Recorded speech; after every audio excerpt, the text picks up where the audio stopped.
most people are protecting themselves from frustration, which is wanting things. Interesting. I had this feeling that everybody was shitting on the thing that they most wanted. An aesthetic of personality for yourself and for others. Frustration, in a way, it has never given up on its needs, and it is also unwilling to work with how to get its needs met. You know what I mean? So it's like it becomes super, super hyper personalized. And so I'm starting to realize the purpose of frustration in terms of expressing personality. The big hormone enneagram.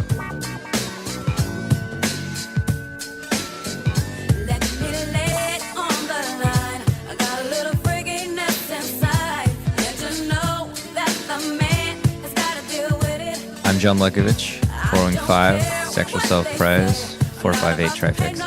I'm David Gray, self-pres sexual, 9 with 1 wing, 974 trifix. What up, it's Emeka. I'm an 8-wing-7, sexual self-pres with 854 fixes. Hi, I'm Alexandra. I'm a social self-preservation 9-wing-1, 963 trifix. Like and subscribe on Apple and Spotify, and leave us a review. If you want to support the show with a donation, you can find us on Venmo at Big Hormone and paypal.me/Big Hormone. Speaking of frustration,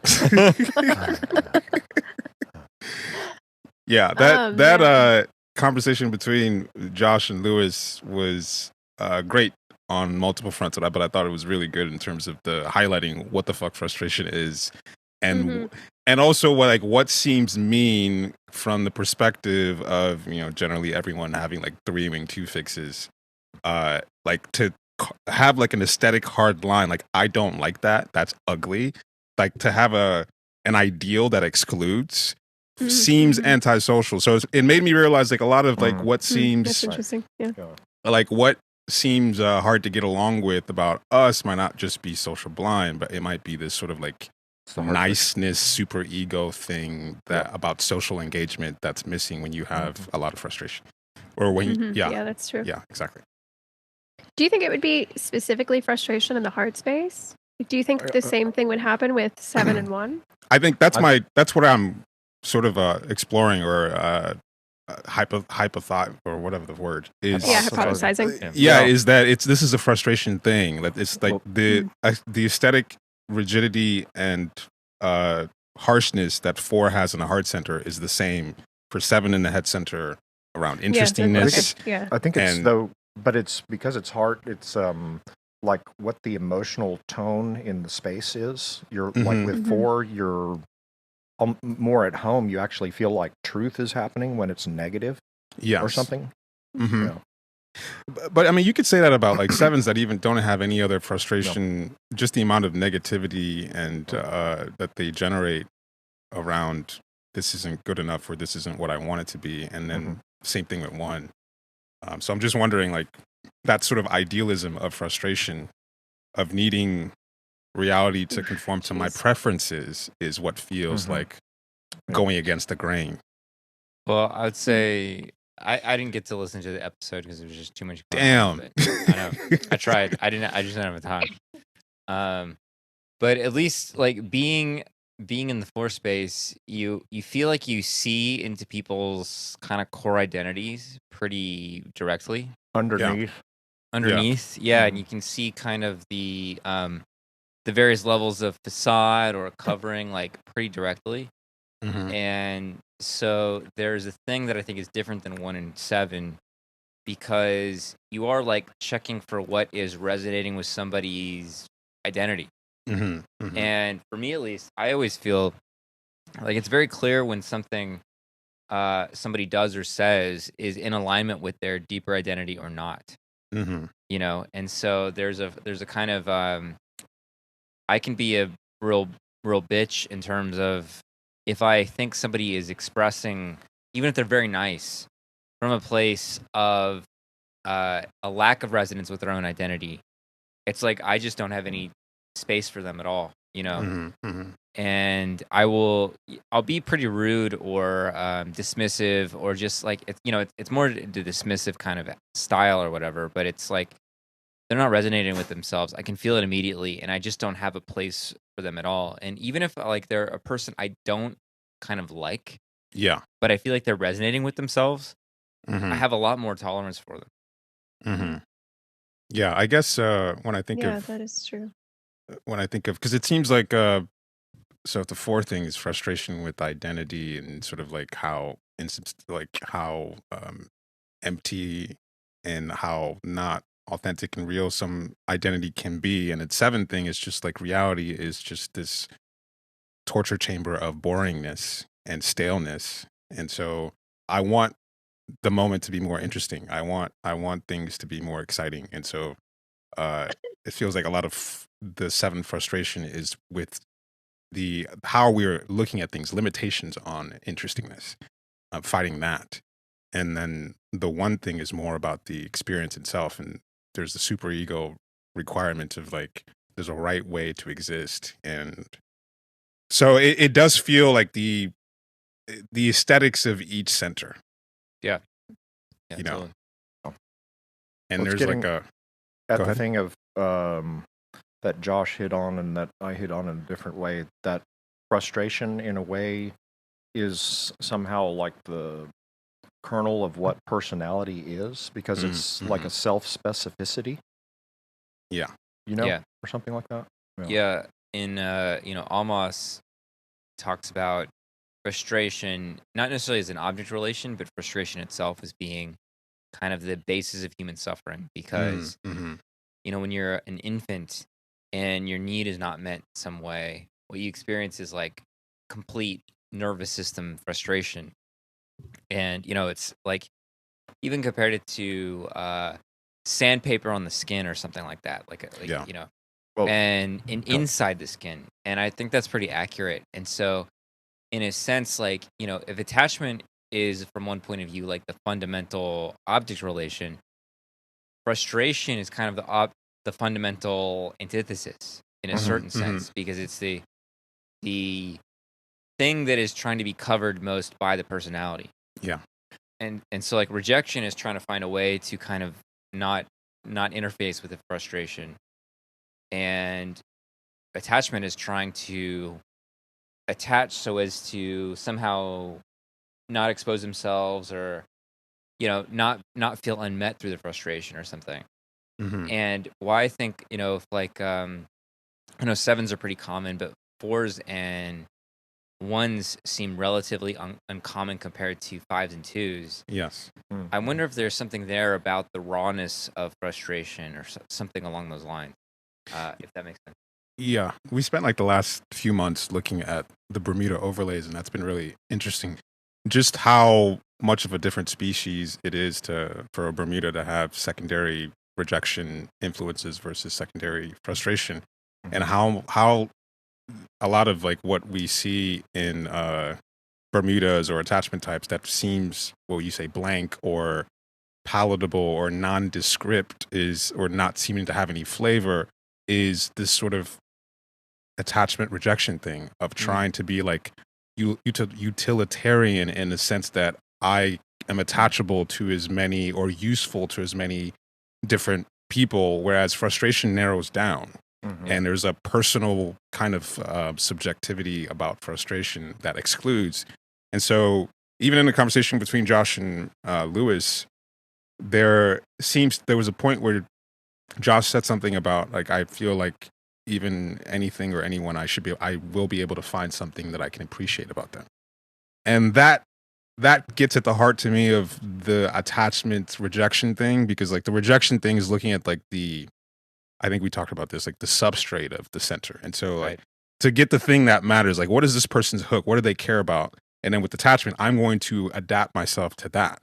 Whereas frustration with attachment is, well, I've got the thing that I care about, my personal flavor, and you can attach to me based on that. And so it's a much wider net without frustration.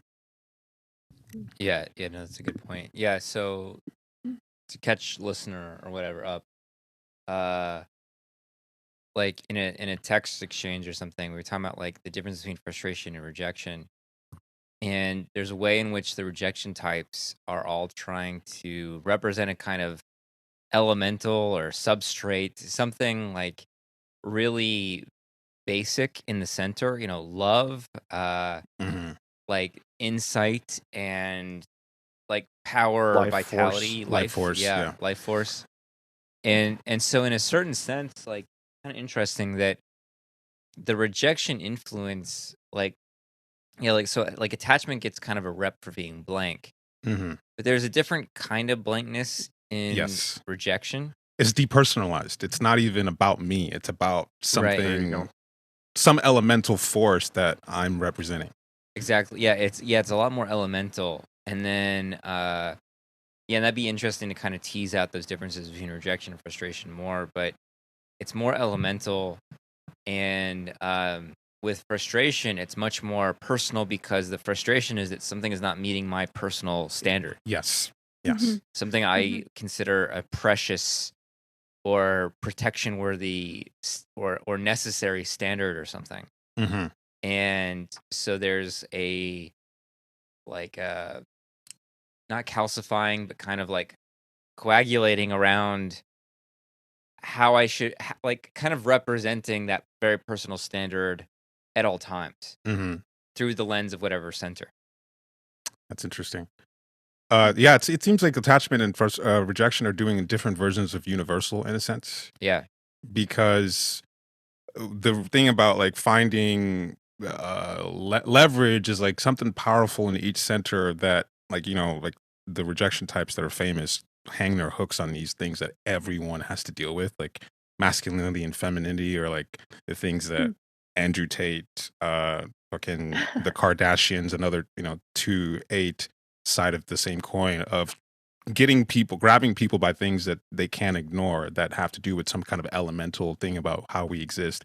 Do you remember that friend, that five friend of Joseph's who used to be in a group when we first started it? Yes, exactly. Yeah. Yeah.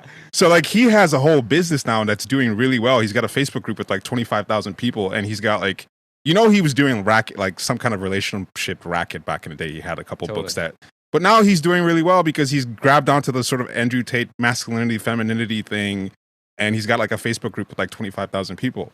And it's like that's a rejection.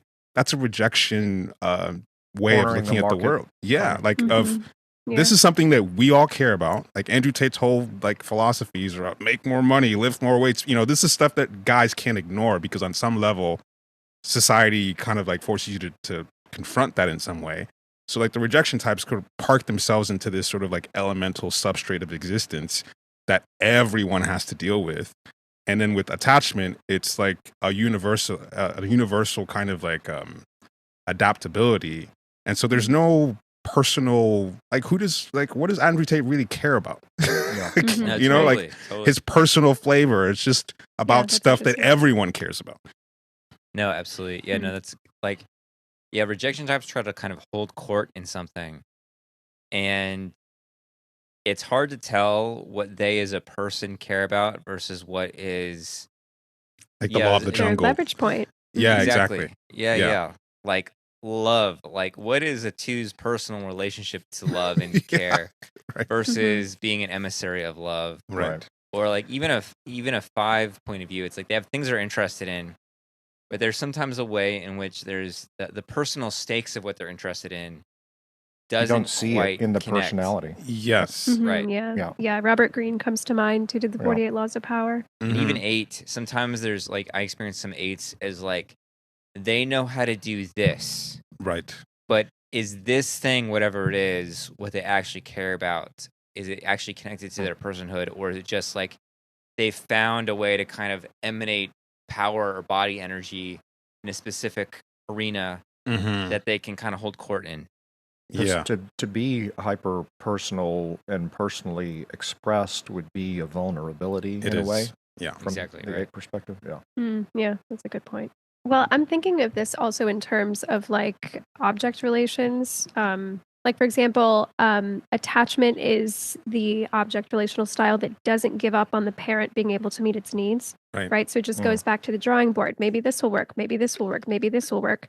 But in all of these attempts to get its needs met, it loses like it like loses contact with the thing that needs to be met, you know? Yeah. And then that's like where the attachment can come in, is like now it's all about what's being offered because I've been trying to catch you for so long that I forgot what I needed. Wow, yeah. And then in a different way, rejection just right away is cutting off, right? I think it gives up on the parent first. Right. Pretty instantly. It's like, okay, you can't do what I want. Bye. I don't need this at all anymore. Frustration in a way has like, it has never given up on its needs, and it is also unwilling to work with how to get its needs met. You know what I mean? So it's like it becomes super, super hyper personalized in like, I know that I need this itch scratched a very specific way, but it's not happening. It's not happening. Not like that, not like that, not like that. So it stays hyper specified. But I don't know, at the same time, frustration is kind of strange because it's like hyper specified, but still searching for something. That's what it feels like to me. In a certain way, it's like, I know that this isn't right, but I also don't know what is right yet. Yeah. Speaking at that abstract level of sort of frustration being, I don't know, the kernel or substrate of what personality is, I mean, I think of the word fixation, and I imagine, you know, a knot. Like there's a knot right here at this one particular point in an abstract circle of personality, and you keep fucking with it to try to get the knot undone or something, and you're frustrated. You're fixated at this knot that's untangleable or something. And so then the knot, which is like the problem, is what your personality congeals around. Yeah. Right? That's what you're fixated on, is that the knot having, the knot of not. Yeah. You know. Nice. Magician David strikes again. Coming out this summer, the knot of not. Yeah, it makes me think about one thing that I've realized about frustration, at least my relationship to it, like from a rejection point of view, is that there can be kind of a fatalistic view on just reality of like, this is just the way it is. And in a sense, the way I look at personalities, like, your personality is a certain container, and if I see a certain enough of certain things from a personality, I've already like, all right, I'm gonna put you in this location. There's no idealism, or there's not as much idealism as I noticed with like 7, for example, of like, this can change, like we can make this better, or we can complain and we can express our frustration, and maybe potentially this relationship or this dynamic can be better. But the thing about, at least my perspective, is some things, you know, once you go to a certain point, there's no coming back from that. There's no repairing that. It's just terrible now. And so there can be sort of like a wall in terms of not expressing frustration that I have, where it's like, I'm going to just adjust the boundaries of this dynamic now. I'm not going to express necessarily how I feel, because that's now getting into this messy point where we have to, now I'm like, I need something from you, or I need you to change. And now that's kind of like a messy, do I want to need anything from you? It's just better for me to not need that from you, and just expect that you're just, you know, we're not just going to do anything in that area now. And so I've started to learn how that sort of cuts you off from people. That sort of creates a lot of separation, where I'm only like relating to a fraction of you. I'm not really relating to you as a full person anymore. Yeah, because I'm just like, I'm not even engaging with parts of you anymore, because I've already made a decision that part of you is unavailable. It's like the amputation idea around rejection as a metaphor, where okay, I can only, you know, figuratively speaking, deal with your left arm. Yeah. And that's the only thing I do with you is left arm stuff. Yeah, totally. And the rest of your personhood is not, you're not a person. You're only this module we both plug in at our left arms. And it's just not a way to have, it's just no way to have a relationship with someone. It's in a sense that it's better to just have the fight and not even necessarily say that it's resolved, but at least you see me and you see how I feel about something. And I wish things were like this is a better place to have a relationship than to be like, I'm not dealing with you in that area anymore. Totally. Cut off. Yeah, that's interesting. Like, strikes me with like my 2 mom of early on kind of getting the message that there was an acceptable range of ways to engage, and then everything else was off the table. Yeah. And so as a 4, being like even though I'm like doing the I'm different, you don't see me kind of thing, there's still this hope to be seen. And yeah, there was still like this trying to, I guess, get my mom to see me in a certain way. Mm-hmm. And it just not computing and not being on the table in a certain way. And I don't know if I'm making sense, but I'm like you specifying that makes me see this dynamic I had where there was still this frustration as a kid of like I want this to like be acknowledged or to be on the table or to be part of the thing. Mm-hmm. And then her like not getting it and it being this like kind of big wound for me, of like her sense of how I could be a person, how she could be a person with me was like pretty narrow. Yes. Actually. Yeah. I've realized how the relationships where I feel like my frustrations are, on the table, but I feel like I can be annoyed and pissed off, and like we express that and we deal with that, and we're not necessarily that it's resolved, but like that I'm not just cutting off like, oh, this isn't working. I can be like, this is fucking stupid, or I can say that to OD, or we can have fights or whatever. And not to say that it's resolved and we see eye to eye necessarily, but it's like the frustrations being expressed. That's a closer relationship. Yeah. Like at least personalities being expressed. You know who I am. Like, versus I'm just like, all right, and sometimes I'm just like, this isn't worth it, or this isn't. Mm-hmm. That's a more distant relationship. And so I'm starting to realize the purpose of frustration in terms of expressing personality, in terms of expressing who you are, versus the rejection point of view is like, well, this situation needs this, or this person needs this. Like, even just like, I know when my sister came around and you were asking her like what her hobbies were. Yeah. And I realized like this isn't just like a sexual blind thing. This is like most people are protecting themselves from frustration, which is wanting things. Interesting. Yeah. Wanting wow. Yeah, like having interest, like that sets you up to suffer. It's like frustration is a 7-headed hydra. You cut off one head and one comes back again, and it keeps. Man, is that the truth? It's like having dreams. Wait, is what a are you painful. Talking about, Alexandra? Just that 7-headed hydra. No, I would never talk about John that way. It's like having dreams is a painful, like a risky, painful thing to, Yeah. Yeah, I think just let John dream. Yeah, let me dream, baby. God damn. What is wrong with you? I mean, it's a good point because, rejection cuts itself off from contact. Attachment in all 3 different ways kind of blends right into the contact, which in itself like hides from contact by doing that. Right.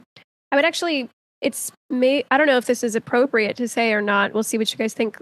Maybe frustration actually is offering itself the widest opportunity to be held in contact because it's most willing to just like fire off. Yeah.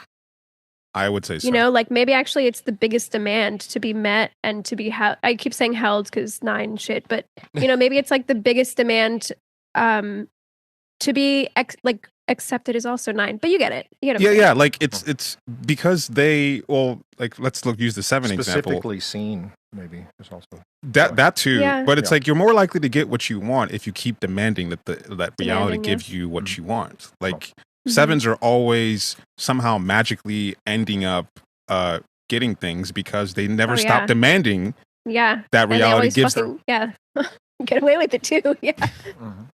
How it works for me. It's interesting. That's so true. Because pretty recently, a client I work with, it's a frustration type. He asked me after he listened to all the heart last kind of stuff. He was like, "What's it like to be heart first in a heart last world and stuff?" And it's heart stuff, but it's also frustration stuff. Where I remember always like seeing around me the way I had this feeling that everybody was shitting on the thing that they most wanted. Mm-hmm. Like everybody kind of wants to be loved and to actually love and to be intimate and to be connected. And I always felt like people were like finding a way to destroy what they most wanted, like unconsciously or something like that. But like even when I was very young, like I would like had this perception all the time. And there was a part of me that was like, all right, well, I'm not going to go that route. I'm going to like kind of go the other direction of like be obnoxious about what I want and be individualistic about what I want. But I would see, I would just see people like, oh, I want to be really loved and cherished. So I'll just, whoever's giving me attention, I'll give attention to, or, oh, I really want to be good at something, and so I'll just go for whatever the easiest thing to be good at rather than going for what I actually have a passion for. These kind of almost like on the onset self-sabotaging kind of dynamics. And, I recognize, especially in retrospect, that my own kind of protest was not helpful to me either because it was imbalanced from the other perceptions or whatever. But nonetheless, there was always this like, there was a song I used to listen to that was like, I don't know, it was like an artist who I think was like a very local artist in Seattle or something. But he had at the beginning of his song, he had like audio, which I learned later was from the fucking Breakfast Club, that movie. I had no idea what it was from, but I was like, this is awesome. But it was there's like, I guess I haven't even seen that movie. Much to your shame now. Much to my shame. No, absolutely So ashamed. cute. No. So cute. There's a character who's kind of like a goth character in there or something. Yeah. And she says something about like when you grow up, your heart dies. And so like at the beginning of the song, it was like a clip of that, and it was like, your heart dies, your heart dies. And I remember being like, yeah, totally. Because it was this feeling that like people kill their own hearts really easily. And kind of to what you said earlier, Emeka, of like people don't want to feel frustrated. You said it differently. I can't remember how you said it. Yeah, well, because frustration is you suffer. Suffer. Yeah, even like having a dream is setting yourself up to be hugely disappointed. Right. So it's just, it's easier to just not have a dream. And so it's like it's desire. Yeah. Yeah, all these people do have a desire, but they're not willing to suffer for it. And so it dies really easily. And then like, I mean, then you just end up with all this like weird, murky shit. So anyway, That's where you get the suffering artist motif, right? They maintain the suffering, right? Like they stay with the suffering strong. Yeah. Yeah. I mean, I guess this is most people's existence. Is like you want to do the functional, sensible thing that is palatable to most people.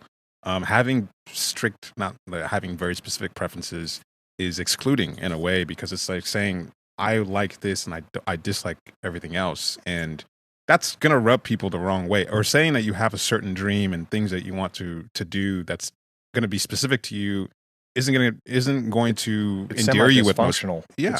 It's just functional just at a basic relational level of just getting things done or for yourself. But it's sort of also puts you at a risk socially as well, because expressing something that is really important to you, like a dream or an interest, and expressing that to people, like at least from my perspective, you're putting yourself in a vulnerable position where people now know like what you deeply care about. Yeah. And sometimes I look at 8 interviews where they ask him, so how did you get into filmmaking? Like Herzog was talking about filmmaking. He's like, I don't know how to do anything else. I know that's not the real answer. So you can ask an 8 a question, and what they're likely to give you up front is not the real answer, because it's probably it's not even conscious. It's like it's many layers deep, because why would I give you the most vulnerable parts of myself? Reflexive cutoff. This is all I know how to do. So it's like I don't know how to do anything else. I don't know, like what answer is that? Like actually, you care deeply about filmmaking. You care deeply about your art, but I'm not going to express that to you, because why would I expose myself? Yeah, like I haven't seen all of Herzog's movies or something, but like Nosferatu like really spoke to me, his version of it, and it's like, that doesn't come from, this is just all I know how to do. Right. Exactly. There was a vision. Yeah. No, and there's a obvious appreciation of beauty, in his own way, right? In his own a horrifyingly ugly way in a way or whatever. Right. He's intrigued. Yeah. So yeah, it's interesting that even or go ahead. No, go ahead. Finish your thought first. That even like rejection types that I have a lot of frustration influences. It's still like difficult to put myself or want to put myself in a position to express it because it feels like a huge vulnerability to totally. It's like you're really naked in a way if you're expressing these are my dreams, these are my true desires, these are the things that I would wish to happen. And it's been like the past couple of years like a real exercise in expecting good things from the universe.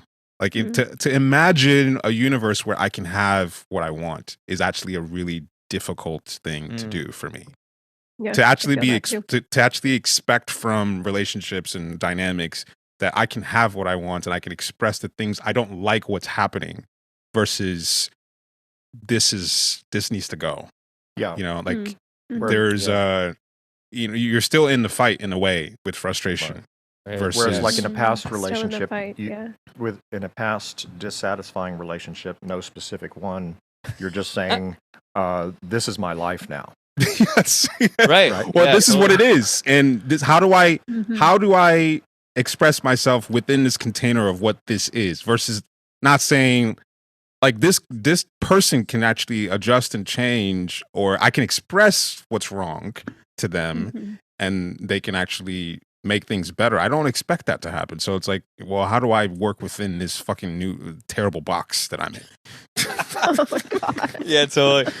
Yeah, when interesting. Josh and I were working on the developmental view of centers course, we ended up there's stuff that I think we need to go back to that was like really good because we were like pairing like what is similar between attachment and frustration, what's similar between frustration and rejection, what's similar between rejection and attachment, etc. Yeah. And yeah, there was this quality that I don't know if it was there or whatever, but that's where I remember talking about it was that rejection and attachment both have a certain adaptable thing going on that is it's different in their styles, but it's like the rejection will just like cut off, just like, all right, this new reality cut off, and so I don't have to be fully human, and attachment will obviously like adapt and do whatever and lose sight of the original thing. But I thought that was really interesting because in a certain way, rejection and frustration there's a certain way though rejection and attachment, are kind of opposites, right? Yes. Like it's very weird how I guess it's just the nature of the triadic dynamic, but there's ways they all just kind of, you can't say there's a true opposite. They all kind of ping off each other in a certain way. Yeah, it's like a self-erasure in a sense with rejection. Yeah. Like I'm not here, I'm just a function of what needs to happen here.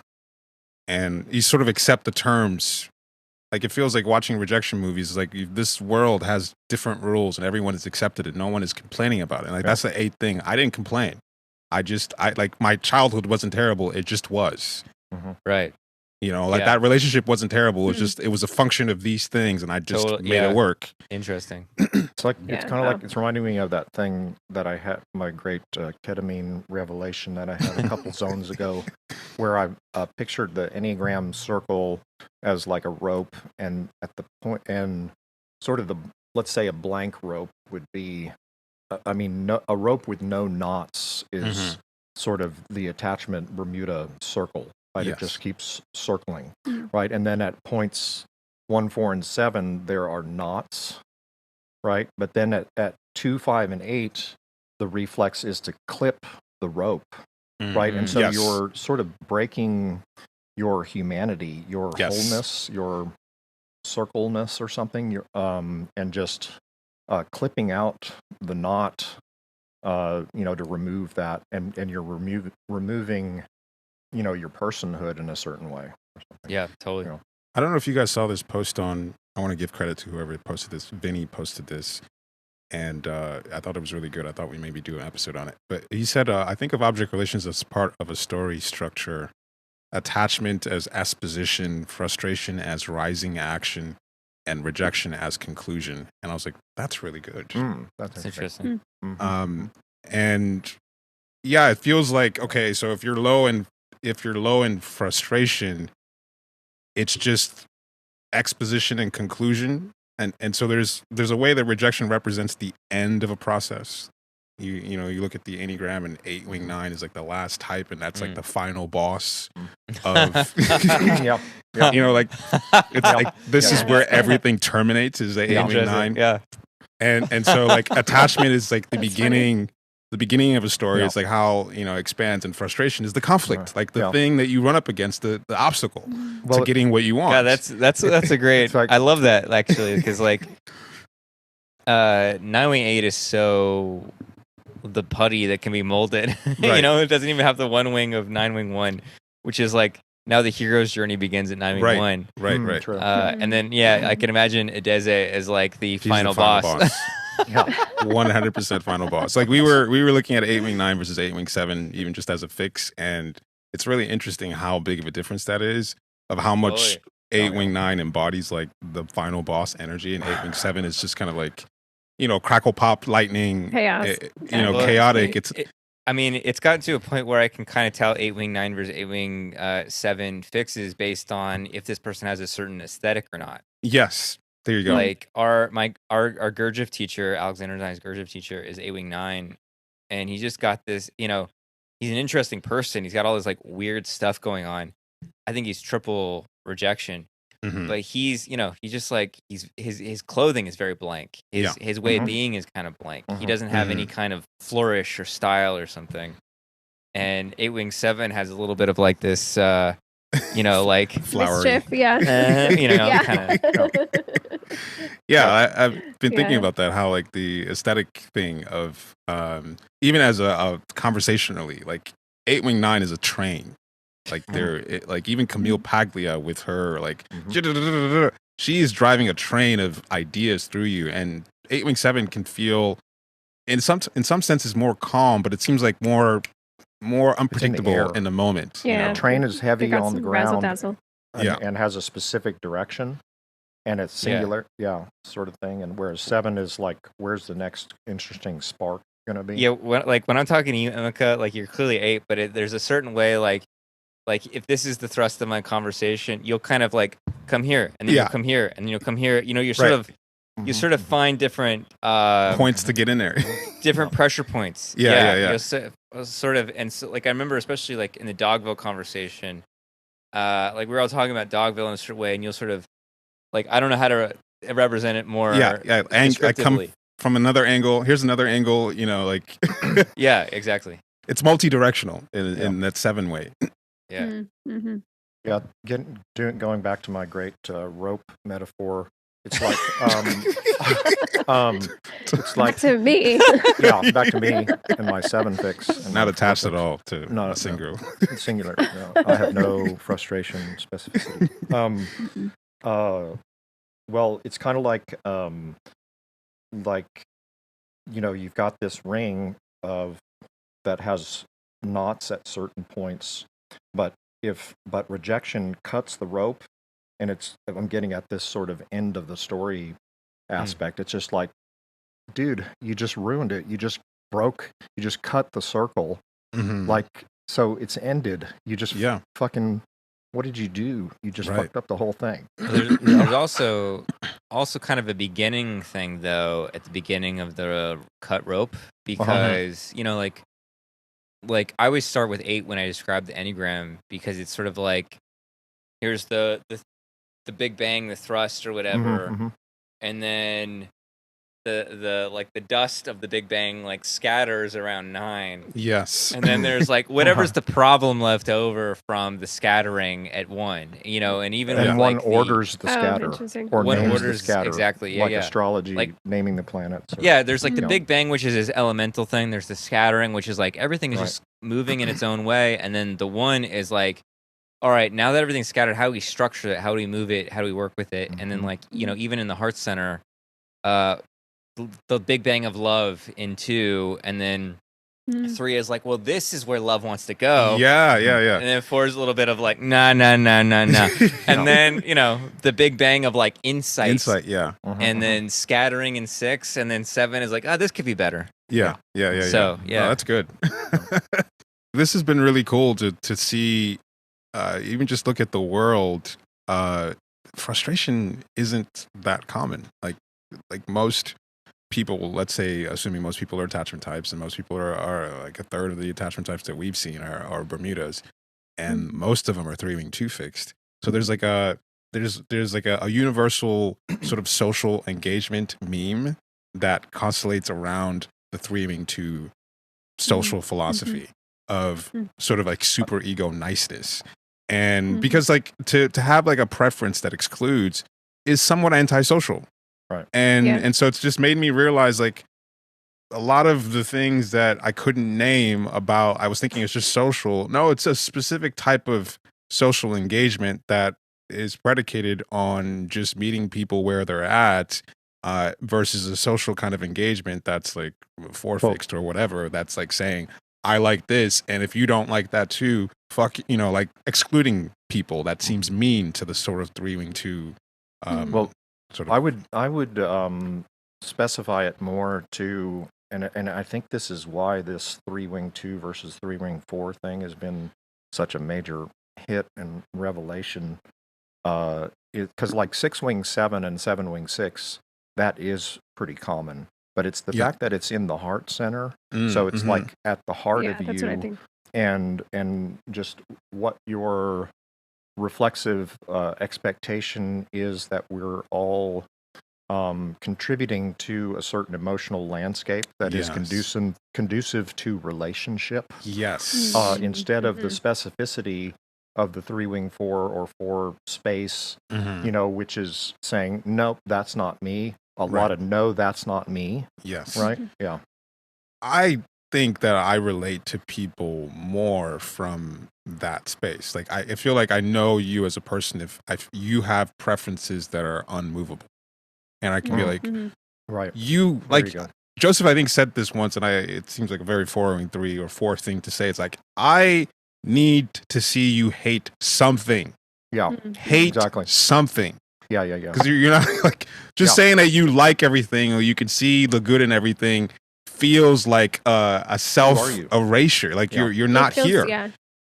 And it feels like an other erasure too. Like if you're loving everybody, That's then true. like who is out there at all then? You're not seeing them. Like That's if what you're that's if you're not That's a good point too of what the 2 versus 4 thing, whether you're talking 3-wing 2 versus 3-wing 4, is that there's the expression or self-characterization of a rather widespread all-lovingness, but the expectation, however, is that you shouldn't be specific and specifically articulated. And so then that means to the 4 influenced person, well, you're not actually loving because you're not specifically loving what's dear to my heart or where I am at a core level or something. Or the love is not genuine. It doesn't feel. This is. I think we should do an episode on love from the perspective of 2 versus 4. But like the love isn't real if you're having to sacrifice who you are to love me. It's saying that you're disowning parts of yourself to love me, which means if it's not reciprocated, then that's where that sort of like, well, they're expecting me to sort of drop my my own preferences to reciprocate the love. So that's like another element of like the 4 versus 2 thing is like 2 has the, I don't know, like the ideology of love, but it's like it's missing the person constantly, which means it's actually not able to be loving.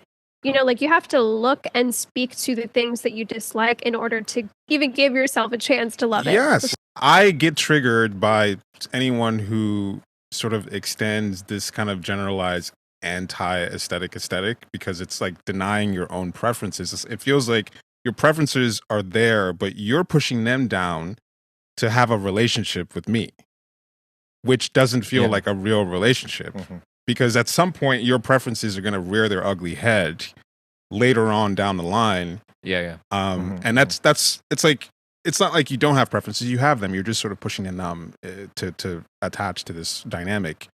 And that's kind of like something that really struck me is that's a very big social difference and can be the cause of a lot of conflict of not understanding. Okay, like my preference. The other thing that feels like what 3 wing 2 is missing is that from the 4 perspective, my preferences are very serious. These are totally, there you go. Totally. Yes. Because from the 3 wing 2 perspective, it feels like preferences are movable. Like things are negotiable because because the important thing is the relationship. Yeah. And for me, it's like the feeling of disgust is not something I can negotiate. Yeah. That's interesting like, too. And another way to say the same thing is that preferences can also express themselves as like specific wounds. Yes. Right. It's just like it's the suffering about the preference or whatever. Right. And it seems like 3 wing 2, the response to that is not necessarily that those wounds or preferences are movable, but that they're healable. Yeah. You know, it's like I'll fix them. Yes. And it's like they're not going to go anywhere. Yeah. And until you get with the program and accept that this is like festering all over you, you're not actually going to be able to love me. One of my close friends is, I've talked about him before, I call him my crazy 6 friend, SPSX, nice. 6 wing 7, 2 wing 3, 9 wing 8, and he's like 6 wing 7 and 2 wing 3, that's rough. I mean, just people out the butt. I mean, just like really gregarious, but SPSX, of course, so he's just out the butt. So SPSX, it's out the butt, right? So it's like, but David. No, sorry. But it's like he's not constantly. I mean, it would be too much of a badge of honor. But he's constantly calling me a bitch. You know, just like because I dig in on a specific thing, and no, that's not right. That's not what I want right here, and it needs to be this way. And no, and I'm just insistent on being frustrated and and there's sort of no like working with each other lovingly or something. I don't know what it is. Yeah, I think that's a big source of conflict. Some things are just irresolvable, and that's okay. Not everything can be healed. But even so, I mean, like I do actually believe that things can be healed, but it has to be treated specifically. Yes, it has to be met with like the infection, you know, it has to be met in a very specific way, or you're just putting a Band-Aid over something and possibly making it worse because the needs aren't being met. Right. I mean, I can like relax monumentally when, even if there's like huge differences, somebody is just honoring my differences. Yes. And there's not like a prerequisite that for our differences to heal or match. That's when we can be friends. Like I have a lot of friends that are like very, very fucking different from me, and it's when those differences are like actually respect. I mean, there's got to be something in common, but when those differences are respected, it's like then I can relax because I don't have to like assert the protectiveness around my difference. Yeah, maybe it's already stated in what we've already said here, but it's partly that the 2 influence is that they are identified with being the one that is the healer and having the magic, and that feels like the magic to transform, and then but that it's kind of like the subject of that zone where the 3 team love thing emerged or whatever. It's like where if the therapist or whatever is identified with being the loving, healing, transforming Messiah, then that's bringing in this giant fucking thing into the room that has nothing to do with the patient. Right. Right. Totally.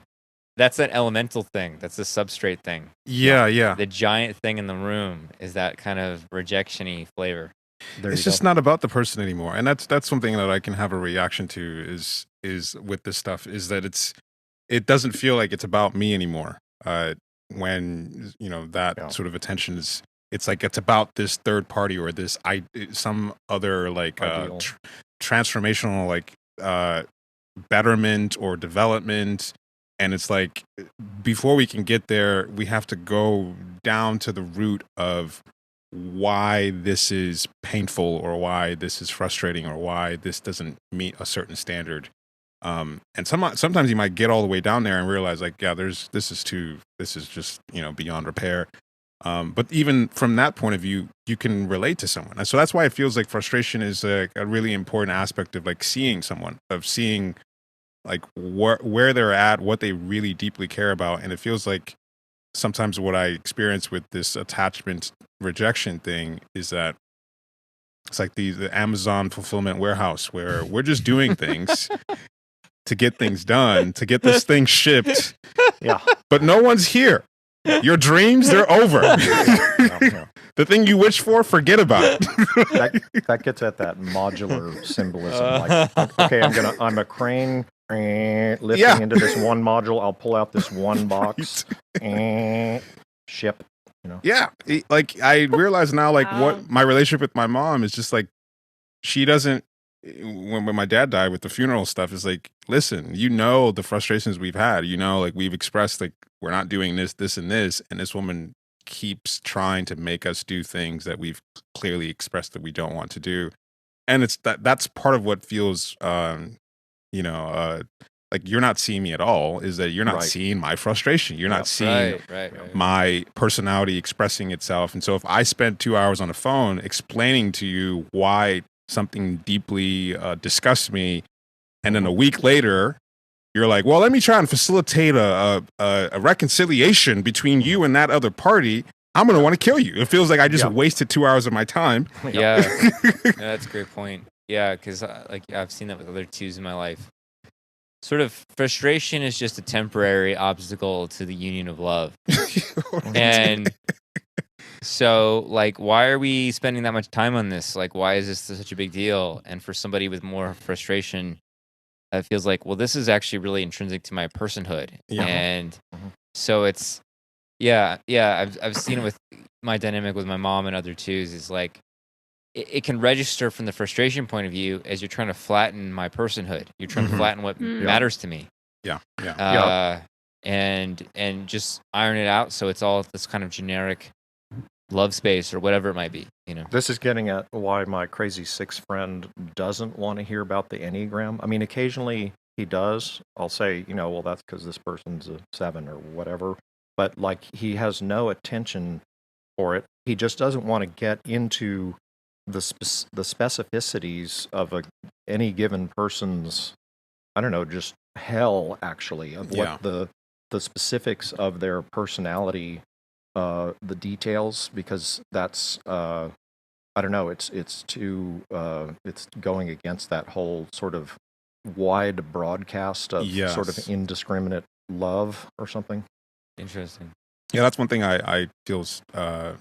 I'm always surprised that people get into the Enneagram, and it feels like this is such a specific lens to understand people and sort of like to manage your expectations of what to expect with people. And so to me, it's like, what's the point of even knowing the Enneagram and knowing people's specific types down to their wings and everything if that doesn't change the way you relate to them? Yeah, that's what I mean about like, okay, so attachment with rejection, and maybe it would be interesting to do this with every attachment type that has a rejection wing. But for the 3 space, it's attaching into the other person's location in as much as they will then be able to heal whatever they don't like about the other person. Yes. Whatever they don't like about that. But yeah, as a whole, this is a really interesting conversation. I feel like being an attachment type with a frustration wing, like I'm not super far away from being able to demand. However, being able to demand overtly is a new thing for me. I think I feel like attachment plus frustration is like, okay, get in there in as much as you will then nitpick the shit out of the situation to get what you want. Right. And not that I don't still do that, but I remember early in our relationship, John, I can't even remember the context about this, but we were having some kind of conversation. I was getting insecure about something, and you said, so what? I'm going to make demands on you. You're going to make demands on me. And that like blew my mind because I was like, what, out loud? I thought I was supposed to be like super sneaky spy and try to get my needs met that way. Have I made a demand on you?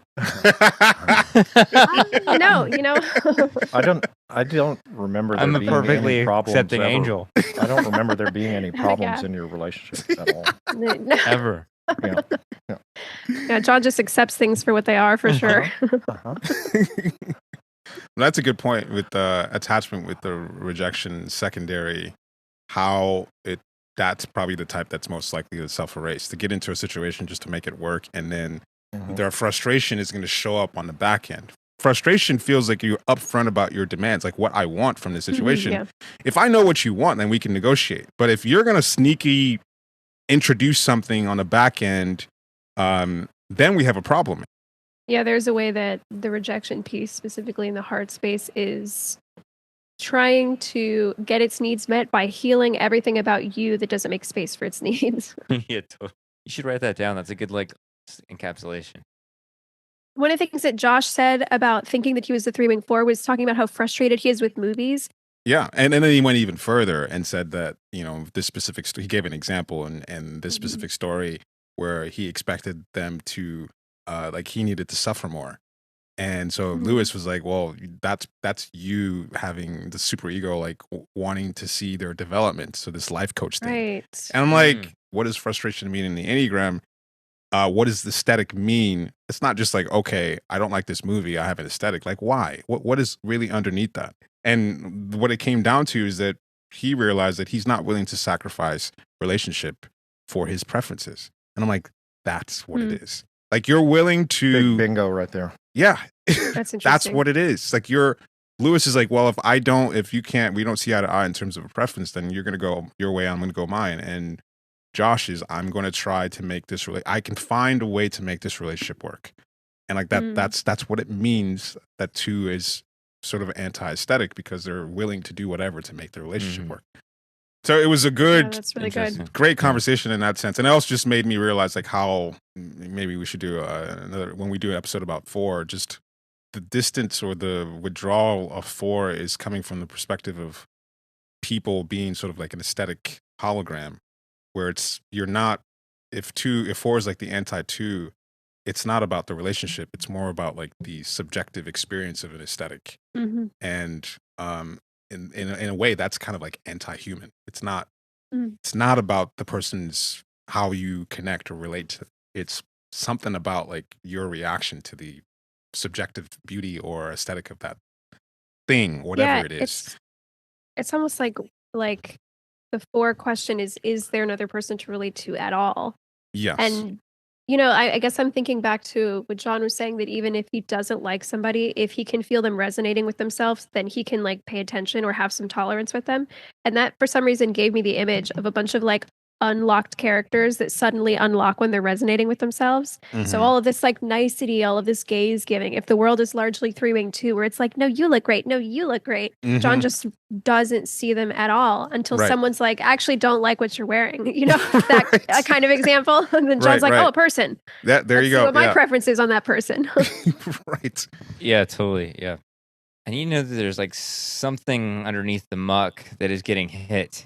Like that impressions coming in like have some kind of thing they're hit, like it's like when Saturn or something is supposedly like a gas giant that has like a some sort of solid core. It's like, I need to know something gets through the gas and hits the core. Like I need to know there's something there, and the core I can tell because there's things that agitate and things that soothe. Like I can, and one's aesthetic and whatever broad sense that is an expression that there's something that's being hit. Yes. Whereas something that has no particular aesthetic or is a highly adaptable aesthetic, there's nobody there making a judgment call about reality. Yes. And if you're not making a judgment call about reality, you're not participating in it. Yes. There you go. Yeah, it feels like the frustration types are designing their reality, which means you have to choose and exclude things. And the whole 3-wing 2, well, that's mean to exclude people. It's like, well, for example, if you're going to make a movie or a piece of work or a piece of art, like it requires a certain kind of vision, and that requires you to say that you're going to have to exclude most things in order to create this thing. Totally. Versus if you're trying to create a large group of people and togetherness, that's a completely different aim, and that's where the 2-3 area comes in. We were trying to get people feel included. Well, from the frustration point of view, like there's kind of like it's less specific to there's no personality in that. There's no, there's no design. You're not getting anything that way. There's nothing specific. There's nothing yeah, it's just kind of like a blank thing that anybody can kind of find their way into versus like, is this something? Right. One thing is, I don't know if we've hit on it, but in that heart space 2 versus 4 thing is that with the 4 influence, you have probably mainly even unconscious, but sometimes it's conscious, an aesthetic of personality for yourself and for others, like the aesthetics of a person's personality, whomever you're interfacing with, you're conscious of and having specific reactions to, you know what I mean? And so there's a way that's another way that like the 3-2 space is sort of not being self-specific or true to themselves in a way, and true to the other person, because they're not having specific sort of frustration delineations on the specificity of why the aesthetic of this person's personality is bugging me. Yeah. Or yeah, that's interesting. It's not quite fleshed out, but it's making me think of, you know, all my like weird sexual type issues and ways I have expected like attraction to be something that resonates with like on a very personal level, and whereas a lot of people actually, it seems like attraction on that personal level is negative. It's like too specific, and so I've always read the lack of people resonating in a specific way as being like, oh, there's something wrong with me, something unattractive about me.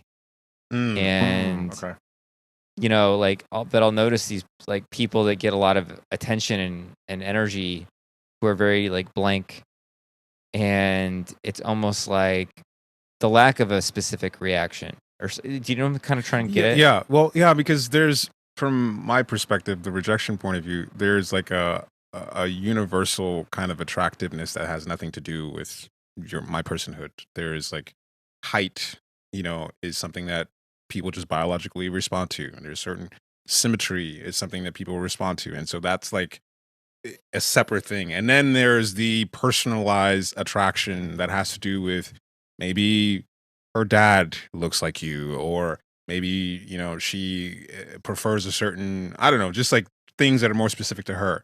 And then you get even more specific than that. And so it feels like when people respond to certain celebrities that to me are not, don't have anything, they're kind of like in that sort of palatable nondescript space where like the most beautiful face that they did these studies on is not a very interesting face. It's like it's perfectly symmetrical.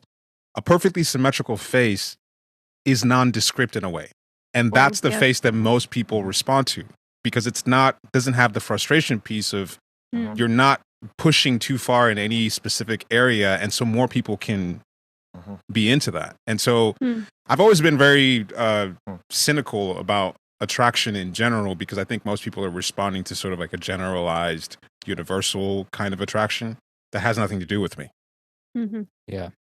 So like people like that are getting lots of attention, I've always kind of written that off as like a bred people kind of kind of a response. Like, you know, the same reason why you see certain bands or artists are so popular, like the top 40 Billboard top 40, they're not saying anything. They're just sort of like safe, uninteresting, unimportant things that people can attach to. Because the more specific you get, the more you're going to exclude.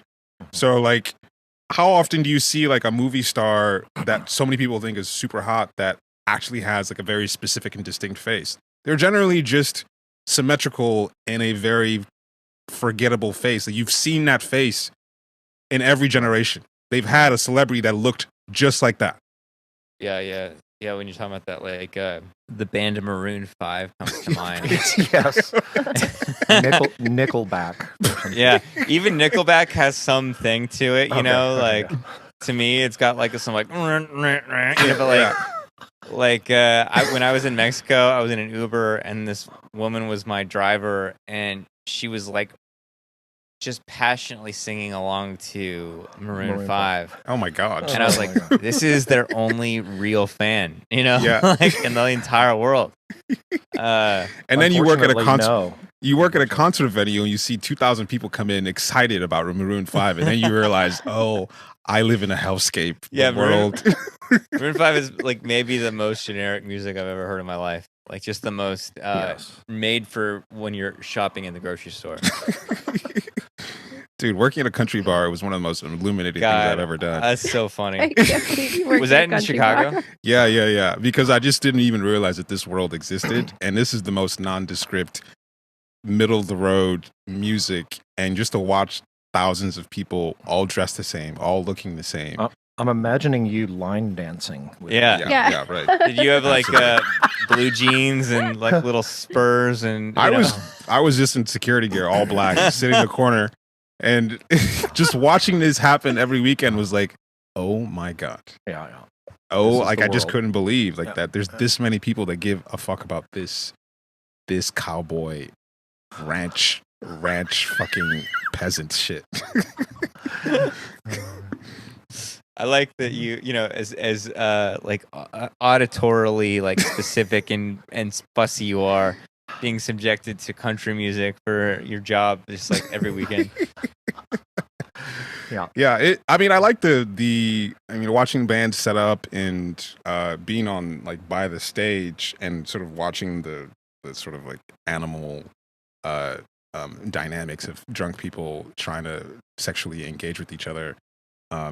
The music itself was sort of like noise at that point, but I was just in awe of what I was seeing, just because I'd never seen that many white people, uninteresting, wearing horrible clothing, watching a guy who is Keith Urban or some stupid name.